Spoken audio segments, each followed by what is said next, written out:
Maulidul Hasanah Hikmah Maulid Nabi Muhammad Sallallahu Alaihi Wasallam yang akan disampaikan oleh Al-Mukarram Bapak Habib Ja'far Shodiq Al-Musawa. Allahumma sholli ala Muhammad, Allahumma sholli wa sallim wa barik ala Sayyidina Muhammad. Assalamualaikum warahmatullahi ta'ala wabarakatuh.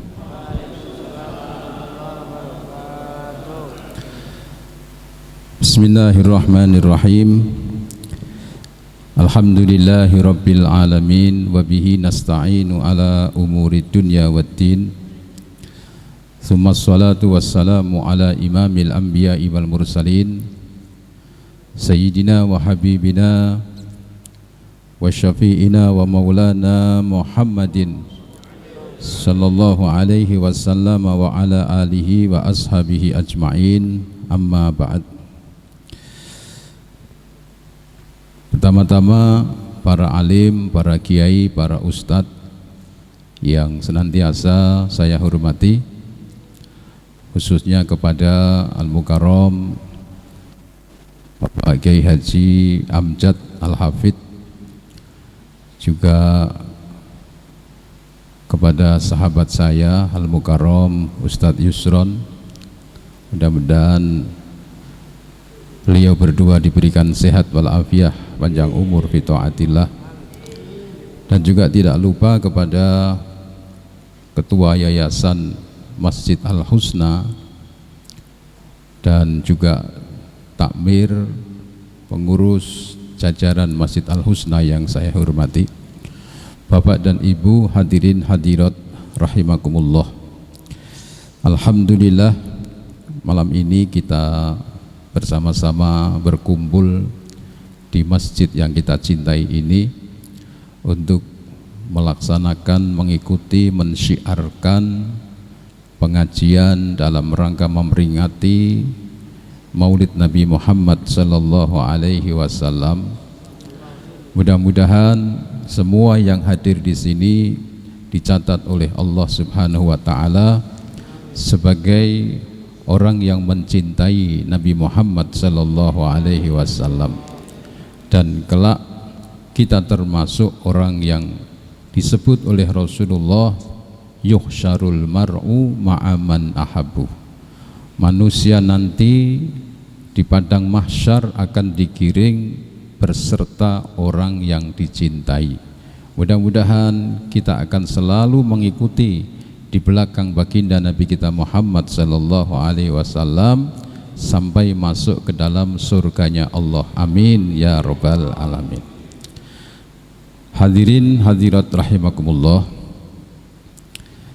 kita diajarkan oleh para ulama atau para kiai-kiai kita Ahlus Sunnah wal Jamaah untuk selalu istiqomah mengikuti pengajian Maulid Nabi. Karena agar kita menyadari bahwa sesungguhnya orang-orang yang dimuliakan oleh Allah Subhanahu wa Ta'ala adalah mereka-mereka yang selalu ada kaitan hubungan dengan Nabi Muhammad Sallallahu Alaihi Wasallam. Jadi semua yang ada hubungan dengan Nabi Muhammad akan diangkat derajatnya oleh Allah Subhanahu wa Ta'ala. Di dalam kitab Maulid Ad-Diba itu disebutkan qila huwa Adam qala Adamu bihi uniluhu a'lal marotib. Ketika itu malaikat bertanya kepada Allah, ya Allah, bagaimana Adam itu? Maka Allah menjawab, Adam itu sebab Nur Muhammad, aku angkat derajatnya di tempat makom yang setinggi-tingginya. Jadi waktu itu ketika Nabiullah Adam dicipta oleh Allah, lalu nurnya Nabi Muhammad ini dimasukkan ke dalam sulbinya Nabi Adam. Karena Nur Muhammad itu sudah diciptakan oleh Allah Subhanahu wa Ta'ala 2000 tahun sebelum Nabi Adam dicipta. Nah, ketika dicipta Nabi Adam, lalu nur ini diletakkan di sulbinya Nabi Adam. Nah, ketika Nabi Adam sudah terdapat di sulbinya itu nur Muhammad, lalu Allah perintahkan kepada seluruh malaikat di dalam firman-Nya, idz qala rabbuka lil malaikati isjudu li adama fasajadu illa iblis. Malaikat semua diperintahkan sujud kepada Nabi Adam. Nabi Adam diangkat derajatnya oleh Allah Subhanahu wa taala karena di dalam sulbinya itu ada nur Muhammad sallallahu alaihi wasallam. Lalu dilanjutkan, qila huwa Nuh, bagaimana Nuh itu ya Allah? Maka Allah menjawab, Nuhun yanju bihi minal gharaqi wa yahliku man khalafahu minal ahli wal aqarib. Nuh itu sebab nur Muhammad, karena pada saat banjir bandang itu di dalam sulbi Nabi Nuh itu ada nurnya Nabi Muhammad sallallahu alaihi wasallam. Kata Allah apa? Yanju minal gharaqi, dia bisa selamat dari tenggelam. Semuanya pada saat itu tenggelam kecuali Nabi Nuh dan para pengikut-pengikutnya yang berada di dalam kapal yang besar. Diangkat oleh Allah karena apa? Ada singgungan hubungan dengan Nabi Muhammad sallallahu alaihi wasallam. Terus menurun sampai Nabi Ibrahim. Nabi Ibrahim dibakar oleh Raja Namrud, tidak merasa panas, justru malah merasa dingin, karena ketika dibakar itu di dalam diri Nabi Ibrahim ada nurnya Nabi Muhammad sallallahu alaihi wasallam. Termasuk Nabiullah Musa alaihissalam. Nabi Musa itu selalu menceritakan, menyampaikan kepada umatnya bahwa nanti Nabi akhir zaman, Nabi yang terbaik, Nabi yang termulia, termasuk umatnya yang termulia. Karena di dalam Taurat ini disebutkan mauliduhu bi Makkah wa hijratuhu bil Madinah wa sultanuhu bisyam. Kelak nanti Nabi akhir zaman akan lahir di kota Mekah dan akan hijrah di Madinah, dan jangkauan kekuasaannya sampai di negeri Syam atau negeri Syria, daerah Persia. Kemudian Nabiullah Isa, Nabi Isa itu menceritakan dengan senang hati, alhamdulillah setelah saya nanti akan Nabi akhir zaman yang bernama Ahmad. Menurut bahasa Ibrani itu menyebutnya Ahmad, karena Nabi namanya juga Muhammad juga Ahmad. Kota Mekah itu dulu disebut Bakkah. Bakkah itu artinya padang tandus. Nek wong Jawa ngarani tanah sing meletek-meletek, begitu ya, tidak subur. Tapi ketika Nabi lahir di Mekah, maka Mekah berubah menjadi Makkatul Mukarramah, kota Mekah yang mulia, begitu. Setelah itu Nabi hijrah di Madinah. Madinah yang waktu itu disebut Yasrib. Kota Yasrib, kota yang penuh dengan wabah penyakit yang menular. Jadi nggak ada orang yang mau ke situ. Jadi kota yang terpencil yang orang tidak mau ke situ. Tapi setelah Nabi hijrah ke Madinah, maka Madinah berubah menjadi Madinatul Munawwarah. Semua yang ada kaitannya dengan Nabi Muhammad sallallahu alaihi wasallam diangkat derajatnya oleh Allah, termasuk kita. Begitu. Termasuk kita. Kita ini diangkat derajatnya oleh Allah karena apa? Karena kita jadi umatnya Nabi Muhammad sallallahu alaihi wasallam. Bahasa Arab, ya. Bahasa Arab waktu itu bahasa yang paling populer adalah bahasa Ibrani. Karena nabi-nabi terdahulu itu diturunkan di Bani Israel, maka bahasanya menggunakan bahasa Israel. Bahasa Arab tidak terkenal. Tapi begitu Nabi lahir di situ, diturunkan wahyu dengan bahasa Arab. Sekarang bahasa Arab bahasa yang mendunia, begitu. Yang ada yang mengatakan lagi sok ben neng swarga kuwi nek ngomong-ngomongan nganggo bahasa Arab. Artinya jenengan ora iso ngomong Arab nguning surga blai bakal lingak-linguk we. Ya. Makanya kudu belajar bahasa Arab, wajib untuk bisa berbahasa Arab atau membaca Arab. Quran wajib. Kalau nggak bisa baca Quran dosa. Wong Islam ora iso baca Quran dosa. Sok ben ning swarga nek kita ndak ngerti men njaluk mangan iki basane mangan apa? Ayo. Kowe muni njaluk mangan ora dikei. Begitu ya. Jadi kudu nganggo bahasa Arab, njaluk ngombe bahasa Arab.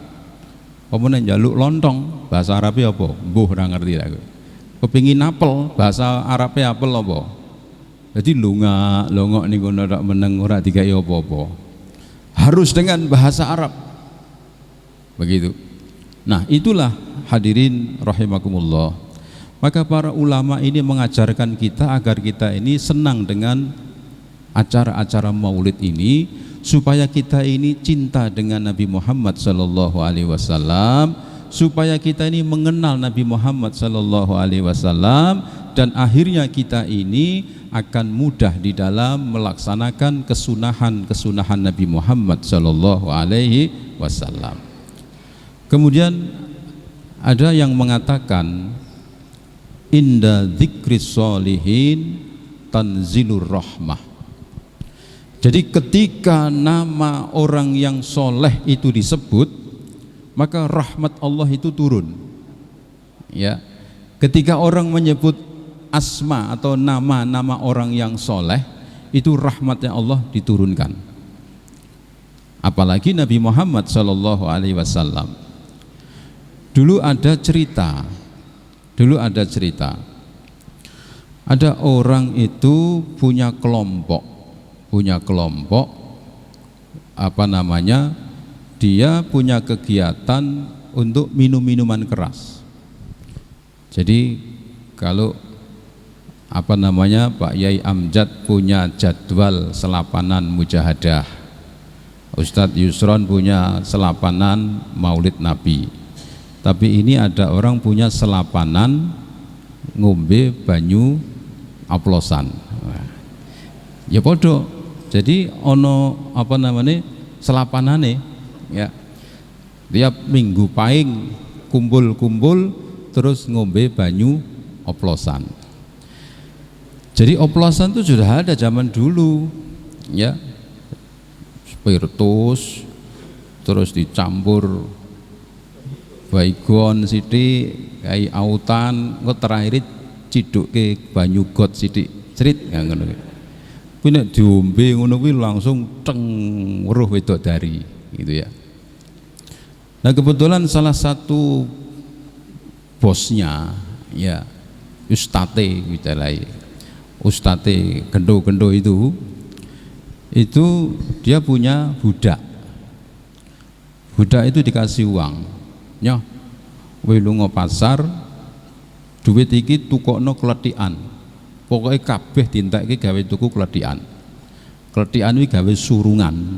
Katanya nek wong doyong-doyong kuwi nek nganggo klethikan kuwi ngombeni iso khusyuk, ya. Jadi sing khusyuk iki ora salat tok, wong ngombe nek nganggo klethikan kuwi khusyuk gitu ya. Nyoh iki duit 400.000 tukoke kabeh. Budak ini budal ke pasar. Nah, kebetulan di pasar itu nggak ada yang buka, tutup semua.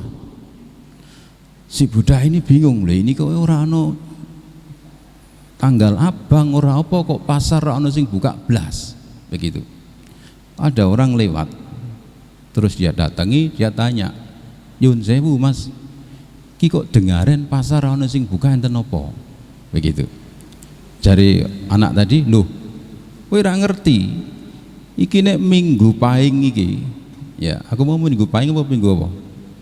Selapan mau lho. Minggu paing ya. Iki nek minggu paing ki Ustadz Yusron ki ngadake selapanan. Ustadz Yusron zaman dulu Ustadz apa kiai yang terkenal ya. Wis tak umpamake Ustadz Yusron lah ngono wis ya. Ini kan dinone selapanan Ustaz Yusron. Ketika disebut nama orang yang soleh, ini rahmatnya Allah ini turun. Ya, budak ini begitu kena rahmatnya Allah, dia ada ketertarikan untuk mengetahui siapa itu, begitu. Siapa itu Ustadz Yusron itu, gitu. Itu orang yang pada saat itu yang namanya Syekh Mansur itu luar biasa, walim, orangnya makrifat luar biasa. Ada ketertarikan, sopo kuwi Syekh Mansur kuwi, begitu. Terus tanya di mana rumahnya? Kayak kono kayak. Iki metu kene mlebu ning gang apa ngomongmu Bang Jeruk. Ning kono takok Ustaz Yusron ngerti kabeh gitu. Begitu masuk di gang itu sudah ribuan manusia itu pas ikut mujahadah. Begitu. Saking besarnya itu sampai majelisnya Pak I Amjad sepi, do melayu ning Ustaz Yusron kabeh. Gitu ya. Begitu beliau orang itu masuk, selesai istighosah, ya setelah istighosah selesai, biasa ya muhibbin santri-santri itu kalau sudah selesai terus marani kiai ini salaman, ngalap berkah. Gitu. Salaman bolak-balik, cium tangan nganggo irung, aja nganggo kuping, aja nganggo pipi, aja nganggo bathuk. Nek salaman nggo bathuk iki wong ngelu, gitu ya. Salaman ya cium tangan begini diulak-balik, ya. Orang di corona, salaman karo kiai barokah, ya. Mbak kiai kok ngene tok, oh lah kualat kowe, gitu. Mbak kiai itu ulak-balik, sambung ping 3 ora apa-apa, ya. Asal aja didilat, gitu. Saya pernah salaman tuh didilati, masya Allah gila aku, gitu ya. Biasa, orang itu salaman antri begitu. Muter jalan-jalan. Nah kebetulan di depan anak ini ikut ini melok meh salaman. Ora kepikiran nek deni dikongkon golek kledikan karo bose gendho iki, ya lebih asyik istighosah begitu. Kebetulan di depan anak itu ada orang ketika menghadap kepada Syekh Mansur mengatakan, ya Syekh Mansur, nyuwun sewu, saya ini lagi bingung. Loh kenapa kok bingung? Saya ini kalau pulang tidak bawa uang 400.000, saya bakal dipukuli, bakal dihajar karena saya punya utang, nggak bisa bayar. Begitu. Syekh Mansur bingung, wah piye iki? Kiai-kiai desa, ya, orang duit ora ndek apa-apa. Terus beliau mengatakan, saudara-saudara, saudara-saudara, ada enggak yang punya uang 400.000? Ini saudara kita lagi membutuhkan. Mohon keikhlasannya untuk membantu, begitu. Niki budak iki langsung maju ngentokke duit 400 diwehno. Nyuwun sewu Mbah Yai, saya bawa uang 400.000. Ora kepikiran iki duit bakal gawe tuku kletikan, gawe surungan, banyu gendeng iki. Begitu. Keke begitu dikeke, alhamdulillah orangnya sudah pulang. Budak iki melok njaluk donga, begitu. Dia ikut minta doa. Nyuwun sewu Mbah Yai, kula nggih nyuwun barokah donga. Oh iya, apa njaluk donga apa? Didongake bareng. Begitu. Dia minta mengatakan kula nyuwun donga ping 4. Kok iso pas we. Ngeki 400 njaluk donga ping 4 gitu. Siji 100.000 ceritane. Ya. Saya mohon didoakan, ya, mohon didoakan supaya panjenengan berdoa juragan saya ini bisa bertaubat. Juragan saya ini ahli minum minuman keras. Begitu. Panjenengan dongaake juragan kula kalih kanca-kanca niki sedaya sami tobat. Oh ya dongake, ya Allah, mudah-mudahan bosnya orang ini dan teman-temannya bisa bertaubat ya Allah. Al-Fatihah. Wong ewonan Fatihah kabeh. Soleh Fatihah. Terus apa meneh? Yang nomor 2, saya mohon jenengan berdoa supaya saya bisa mengembalikan uang 400.000 karena itu bukan uang saya. Mikir denen, wah Lho kuwi duwite sapa? Niku duwite juragan kula. Aduh, wonge digoleki wis tekan omah wisan. Ya wis dongake wong kiai gajoke ndonga tok ya. Ya Allah, mudah-mudahan anak ini bisa ngelunasi uang 400.000. Al-Fatihah, Fatihah. Wis kiai ini mulai deg-degan iki njaluk kok semakin berat gitu ya. Nah terus yang nomor 3 apa? Yang nomor 3 saya mohon jenengan mendoakan saya supaya saya ini merdeka. Saya ini budak. Dongake mbek kiai ini. Dongake wis selesai. Yang terakhir apa? Yang terakhir saya mohon jenengan berdoa supaya jenengan, saya, semua yang hadir di sini termasuk bos saya ini diampuni oleh Allah Subhanahu wa taala. Wah, sing terakhir iki ndongane suwine ra karuan. Soale Syekh Mansur delok potongan sing kakan dosa kabeh ngene iki, ndongane suwi. Iki kakian dosa kabeh iki. Ya ndongane suwi. Sudah selesai, dia pulang. Begitu. Anak ini pulang. Yang mestinya dari rumah Syekh Mansur ke rumahnya bosnya itu kira-kira 10 menit, ini jadi setengah jam.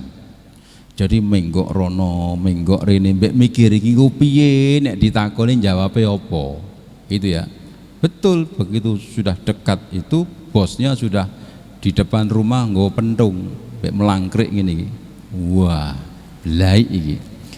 Begitu dia tahu terus gembor. "Hei, cepet diklethekane kepruk dasmu kowe." Wah ya wis to wong wis kecut kabeh iki ngenteni klethekanmu tok iki. Iki wis ndredeg iki, ya Allah piye iki ngomong apa begitu ya.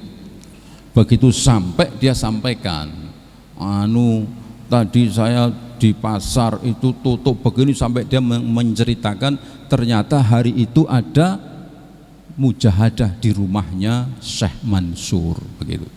Disebut nama Syekh Mansur itu rahmatnya Allah masuk di dalam dadanya bosnya itu. Rahmat itu kalau sudah masuk, kita tahu bagaimana Sayyidina Umar bin Khattab radhiyallahu taala anhu. Sayyidina Umar itu ketika mendengar adiknya masuk Islam, dia saking marahnya itu membawa pedang, mau dipotong lidahnya adiknya itu. Tak kethoke ilatewe.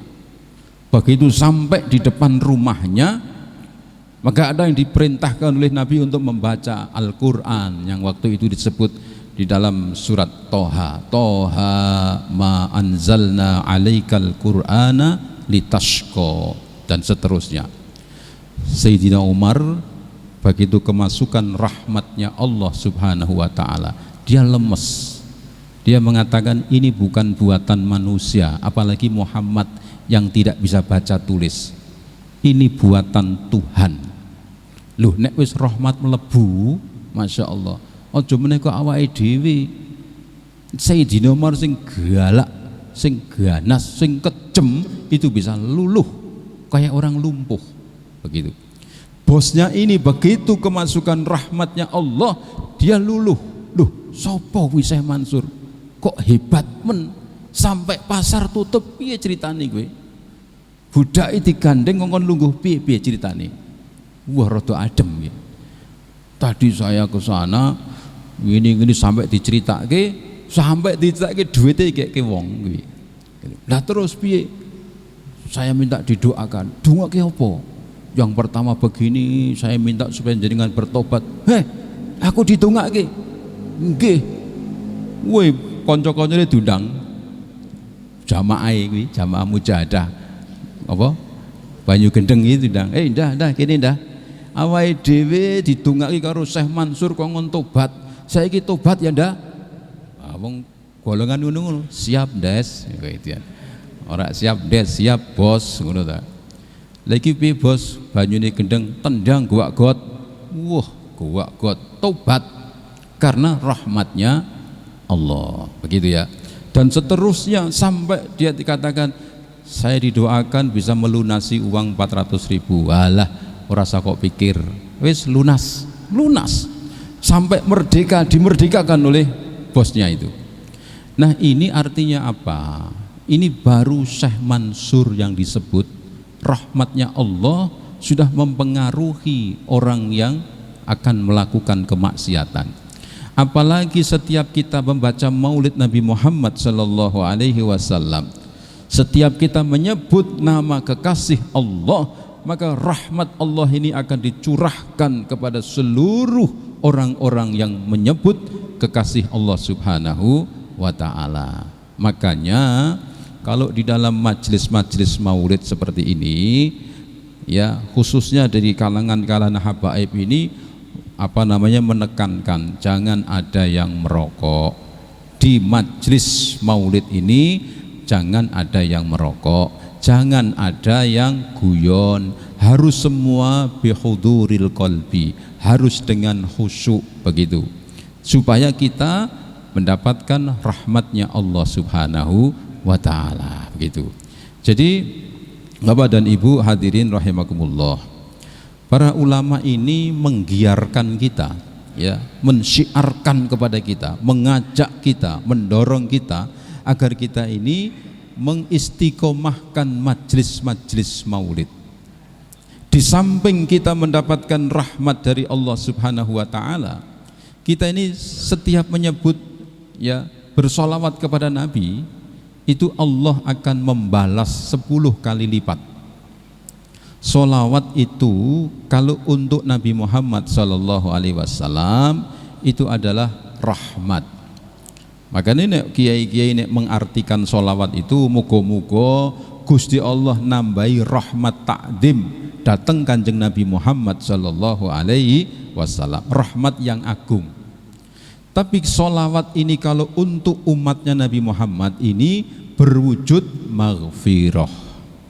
Jadi kalau kita membaca solawat sekali itu diampuni oleh Allah 10 kali lipat dosa kita. Berapa kali kita ini ya Rabbi sholli ala Muhammad, 1 kali, ya Rabbi sholli alaihi wasallim, alaihi itu kembali kepada Nabi Muhammad. Jadi kita baru ya Rabbi sholli ala Muhammad, ya Rabbi sholli alaihi wasallim, sudah 10 dosa kita diampuni. Berapa yang kita baca? Apalagi kita ya Nabi salam alaika, ya Nabi diampuni oleh Allah. Kita muluk salam kepada Nabi dibalas oleh Nabi Muhammad sallallahu alaihi wasallam. Uluk salam kita ini, ya, kita mengatakan semoga keselamatan terlimpah atasmu ya Rasulullah. Maka Nabi menjawab wa alaikumussalam, dan juga semoga keselamatan Allah terlimpah kepadamu pula. Dulu ada cerita ketika Nabi itu berjalan di pasar ingin membeli baju. Kemudian di tengah-tengah perjalanan di pasar ada anak perempuan budak, dia sedang nangis. Ketika ditanya oleh Rasulullah, ada apa kamu kok nangis? Ya, saya ini disuruh belanja juragan saya, uang saya hilang. Juragan saya itu orangnya temperamental, galak begitu. Saya takut nggak berani pulang. Berapa uang yang diberikan ke kamu? Misalnya 50 gitu ya, atau 5.000 atau 50.000. Nabi uang yang mau dibuat belanja pakaian itu beliau kasihkan. Ya. Bayangke apa ono nek kaya ae dhewe kira-kira dikeke ora. Kita meh tuku klambi, ya, meh ono acara, meh tuku klambi, ono bocah kilangan duit dikeke. Ya, mbok Hatta Ustaz Yusron ora mungkin dikeke. Ya. Apa kok enak men kowe. Terus balik kono tak terke, ya. Bosmu ngamuk tak tatakane. Nabi dikasih uangnya ini. Wes, Nabi keliling, enggak jadi beli karena uangnya sudah kalong 50.000. Begitu Nabi pulang, ketemu lagi anak itu. Begitu. Setelah ketemu Nabi tanya lagi, "Lu kamu kok belum pulang?"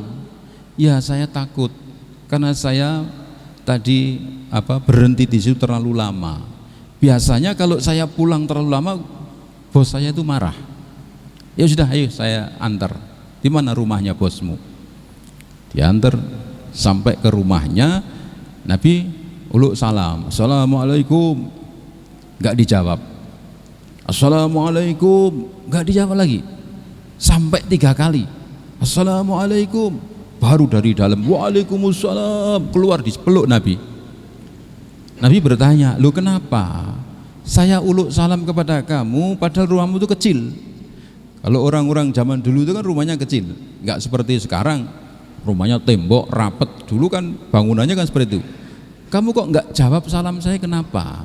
Orang tadi mengatakan, "Ya Rasulullah, sesungguhnya saya sudah mendengar dengan jelas salam panjenengan dan saya sengaja membiarkan tidak menjawab sampai saya mendengar berulang-ulang engkau mengucapkan salam kepadaku."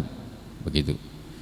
Jadi orang itu mengetahui betapa nilai salam dari Nabi Muhammad sallallahu alaihi wasallam. Jadi sengaja tidak dijawab sampai 3 kali karena dia ingin diucapkan salam kepada Rasulullah sallallahu alaihi wasallam. Loh, ini kita mendapatkan kesempatan setiap kita asrokol ini, ya Nabi salam alaika, ini dijawab langsung oleh Rasulullah sallallahu alaihi wasallam. Cuma kok sayangnya, ya sayangnya kita yang ikut tadi itu tak delok kok sing jawab salam kok kita sidik tok. Ya. Jadi nanti kalau penjenengan pas ikut maulud, ya pas asrokol, jangan malas-malas untuk menjawab, membaca ya Nabi salam alaika, ya Rasul salam alaika, ya Habib salam alaika, salawatullah alaika. Ayo ya Nabi salam alaika, ya Rasul salam alaika, ya Habib salam alaika, salawatullah. Di dalam kitab Maulid ini bukan hanya kisah-kisah sejarah saja, tapi mengungkapkan akhlak-akhlaknya Nabi kita Muhammad sallallahu alaihi wasallam.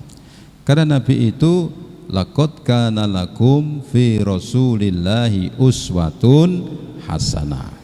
Segala perilakunya Nabi Muhammad ini adalah contoh yang baik dan harus kita ikuti. Begitu. Cara Nabi tidur, ya, tidurnya Nabi itu tidur yang terbaik. Walaupun pada saat itu tidak ada dokter, tidak ada ahli ini dan sebagainya, tapi Nabi itu secara otomatis diatur oleh Allah, tidurnya Nabi itu tidur yang terbaik. Nabi kalau tidur itu tidak melumah, tidak tengkurap, tidak miring dari ini yang kiri, tapi yang kanan. Begitu. Kenapa kok demikian? Kenapa kok tidak melumah? Ya, orang kalau tidur melumah itu, ini saraf-saraf di belakang ini, saraf itu semua terpusat di belakang. Kalau kita tidur di sini, maka saraf ini akan kepencet.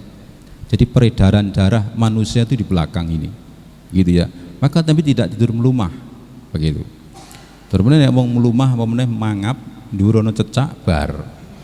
Cecak ki pinter, ya ngepas itu pinter loh cecak. Pas melumah ngorok, cecake jengkel, pas ki cek bleng.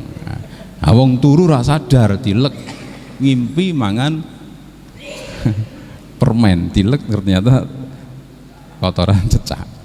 Kenapa tidak tidur miring sebelah kiri? Karena sebelah kiri itu ada jantung. Ya, jantung itu kan fungsinya memompa darah. Nek kita tidurnya begini kepetek apa meneh wong lemu begitu napasnya, nah, apalagi tengkurep, tengkurep itu napas ora kuwi ya. Biasanya wong mengkurep iki ngimpine ora enak, doyak-oyak gendruwo karena napasnya terengah-engah gitu. Tapi Nabi tidurnya sebelah kanan.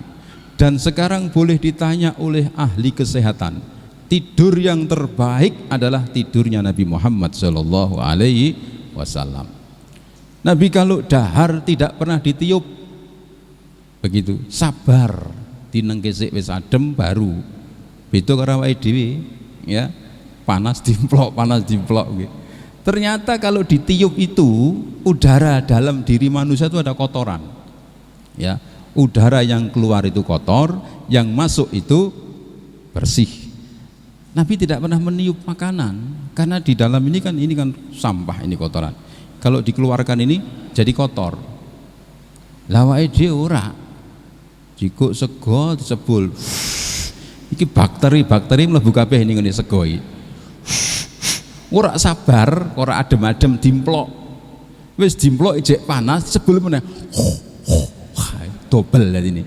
Jadi kuman-kuman ning jero mlebu kabeh. Begitu. Nabi tidak pernah meniup minuman. Jadi kalau minuman beliau glek baru ampekan.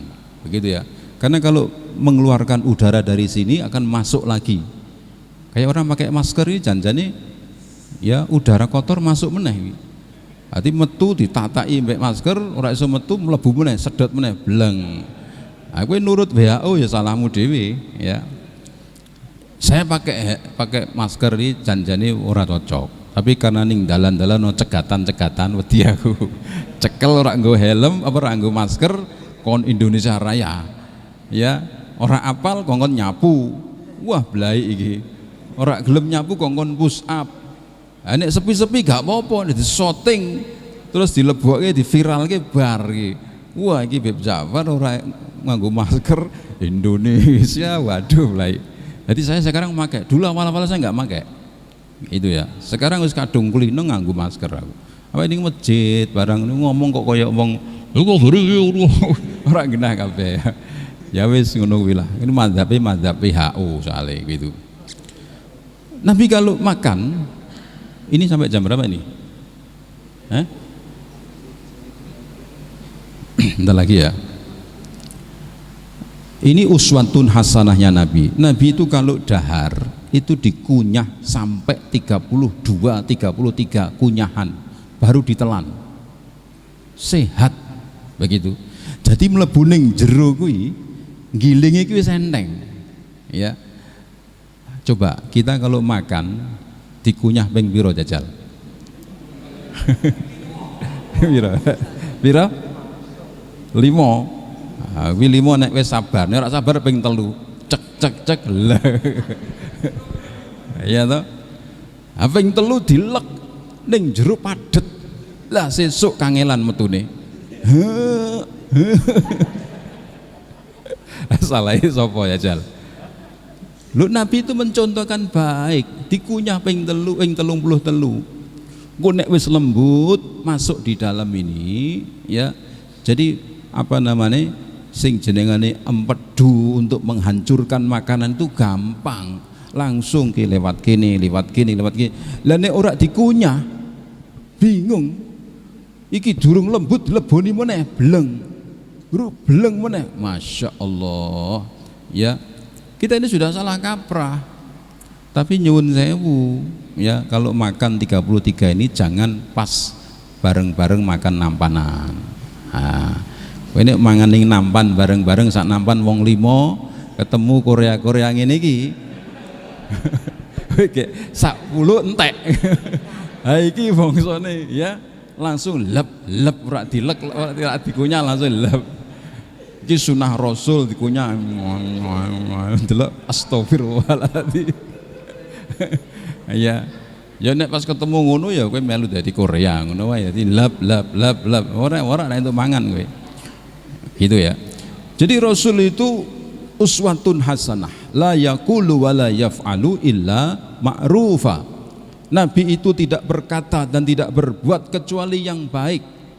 Perkataannya Nabi itu selalu baik. Nabi tidak pernah omong yang tidak baik, tidak pernah menghina, tidak pernah pokoknya nggak baik. Semuanya perkataan Nabi itu baik. Perbuatannya Nabi itu selalu baik. Inilah laqad kana lakum fi Rasulillahi uswatun hasanah.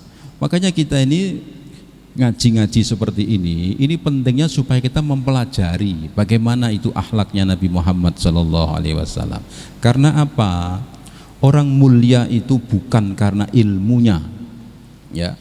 Orang mulia itu bukan karena kekayaannya, tapi orang mulia itu karena akhlaknya. Banyak orang alim tapi akhlaknya tidak baik, maka dia tidak dihormati. Banyak orang kaya tapi karena akhlaknya tidak baik, maka dia tidak dihormati. Dan tidak sedikit orang yang miskin, orang yang tidak pinter tapi akhlaknya baik, dia akan disenangi oleh siapapun, dia akan dihormati oleh siapapun. Begitu, akhlaknya baik, nek ngomong enak, senyum, ya, kayak Mbah Ya Amjad kayak, masya Allah, ora tau nesu. Begitu, ora tau nesu, ya.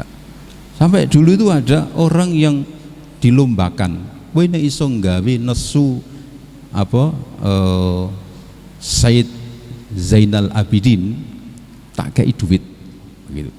Saking orang tidak pernah melihat beliau itu marah. Begitu. Beliau berjalan dengan putranya, terus ada orang kampung itu ngonek-ngonek, wah Ali Zainal Abidin kamu itu begini, wah begini. Sampai anak kecil itu emosi, anaknya itu emosi, lupa kok nggak dibales, kenapa? Begitu. Sayyidina Ali Zainal Abidin mengatakan, saya ini tidak diajarkan untuk menjawab, jadi saya nggak bisa jawab. Jadi ora diajari misuh-misuh, begitu. Ora diajari misuh-misuh, jadi orang ngerti bahasa misuh itu tidak ngerti. Wong sabare, masya Allah, tidak pernah marah. Ini seperti Pak Kiai Amjad ini, ya. Wis pokoknya guyu, cok. Ketemu ning dia guyu. Ya, saya kenal beliau sudah lama sekali. Ora tahu, wis pokoknya seneng tok lah. Nggih Pak ya nggih. Lho, ya delok iki guyu ja. Gitu, seneng lho. Kumpul karo wong ngono ki seneng. Nek kumpul karo wong emosinan, mesti jangkrek iku jadi tempiling ngono. Wah, cedak wis ora enak, ya. Nah, itu sebagian dari akhlak-akhlak yang dicontohkan oleh Rasulullah sallallahu alaihi wasallam untuk kita pelajari, untuk kita praktekkan di dalam kehidupan sehari-hari. Sehingga apa yang dikatakan oleh Allah, liman kana yarjullaha wal yaumal akhir, bagi orang yang ingin mengharap bisa bertemu dengan Allah, maka contohlah Rasulullah sallallahu alaihi wasallam. Kalau kita ingin mencontoh Rasulullah, dari mana kalau tidak dari kitab-kitab maulid ini? Bagaimana kita bisa mengenal Rasulullah kalau kita tidak pernah ikut majelis-majelis maulid seperti ini? Karena di dalam majelis maulid ini diurai. Jadi dibaca kitab Simtud Duror. Simtud Duror itu artinya untaian mutiara yang disusun oleh orang yang mulia, orang yang alim, yaitu Habib Ali bin Muhammad bin Husain Al-Habasyi. Jadi orang Sewun, orang Yaman. Di sana itu gudangnya orang alim, gudangnya orang yang mulia. Beliau di sana dihormati oleh kalangan sekitarnya. Itu sudah jaminan, gitu ya. Jadi kalau ada orang dihormati di wilayah orang-orang terhormat, itu berarti hebat, begitu. Nek wong dihormati ke tingkatan Telogosari biasa, gitu. Dihormati ning gone Kauman, berarti top tenan kuwi. Bagian begitu, ya. Dihormati di kalangan Suburan, top tenan kuwi. Ya. Suburan, ono suburan lagi. Suburan, ya, beliau suburan soalnya, gitu ya. Wis, gitu ya, ngoceh terus barbar jam piro. Sudah ya. Demikian Bapak Ibu hadirin hadirat rahimakumullah. Sekalipun masih banyak hikmah-hikmah di dalam memperingati Maulid Nabi Muhammad sallallahu alaihi wasallam, tapi karena waktu sudah lebih dari jam 10, tidak bijaksana kalau kita meneruskan pengajian ini. Mudah-mudahan apa yang saya sampaikan ini bisa bermanfaat untuk kita semuanya. Amin ya rabbal alamin. Al-Fatihah. A'udzubillahi minasyaitonir rajim. Bismillahirrahmanirrahim. Alhamdulillah rabbil alamin arrahmanir rahim maliki yaumiddin iyyaka na'budu wa iyyaka nasta'in ihdinas siratal mustaqim sallallahu alaihi wasallam.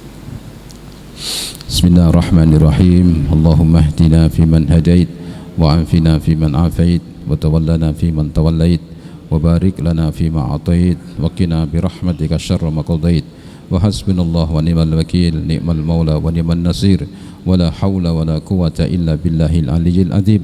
Allahumma inna nas'aluka al-afwa wal afiyah wassalamah wal istiqamah wal qanaah was sa'adah fid dini wad dunya wal akhirah bihaqqi rabbana atina fid dunya hasanah wa fil akhirati hasanah wa qina adzaban nar wa sallallahu ala sayyidina Muhammadin wa ala alihi wa sahbihi baraka wa sallam walhamdulillahi rabbil alamin taqabbalallahu minkum. Demikian kurang lebihnya mohon maaf. Akhirul kalam wallahul muwaffiq ila aqwamit thoriq. Assalamualaikum warahmatullahi taala wabarakatuh. Waalaikumsalam warahmatullahi wabarakatuh.